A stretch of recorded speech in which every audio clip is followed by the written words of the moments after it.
Hi, welcome to Quest for Life and part 2 of my breastfeeding issues vlog. So next thing is a good latch. A good latch can make all the difference. It is so important to understand how to get a good latch so that your experience breastfeeding can be way less painful than it needs to be. I have linked 2 videos in the description that explain in great detail, in good detail, how to get a good latch.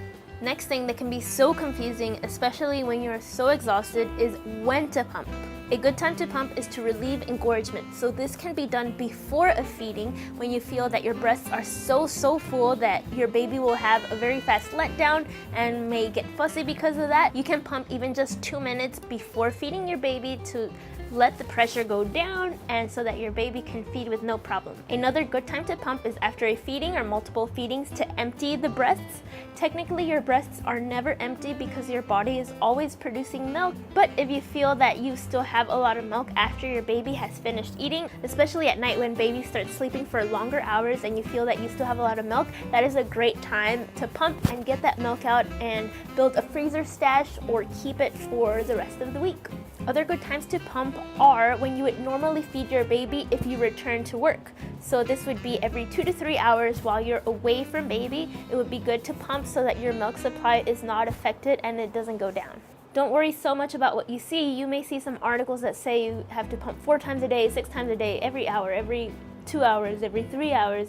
You just have to find what works best for what you need for you and your baby, whether it's once a day, twice a day, 4 times a day. So another thing that I wish I knew is that you are more prone to mastitis in your first 6 weeks after giving birth, and it is very important, especially when the baby is 1 month or younger, to not let him go without eating for more than 3 hours, because if the baby goes such a big stretch without eating, that can cause mastitis.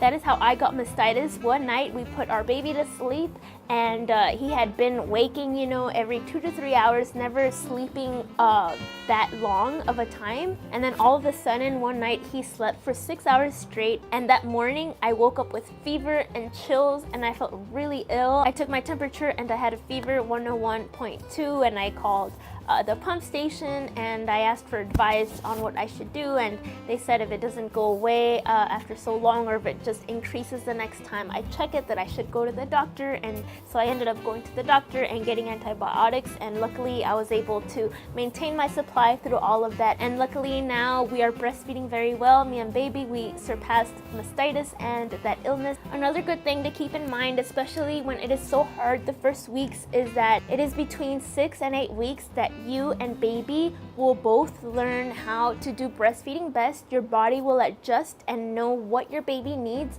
and your breasts won't be engorged all the time. Breastfeeding won't be painful all the time. If you can imagine, it might even be a pleasurable thing, a beautiful thing that you will get to enjoy. If you do find yourself having problems even after 6 to 8 weeks, then that could be a sign of bigger things, and you should definitely keep going to a support group or talk to a lactation consultant and see what's going on, because that's a very long time to be experiencing very hard issues such as painful nipples or sore nipples, and your baby not eating enough and things of that sort that are more serious. There could be something else going on, so you should definitely get help if you see problems still occurring even after 6 to 8 weeks. So if you are struggling, I just say to persevere and keep pushing toward those 6 to 8 weeks, and it will get better, it will get more comfortable, and it'll be better for you and baby. So those are just a few of the things that I wanted to talk in this part 2 of this video. I hope that some of these things were helpful. If you want to know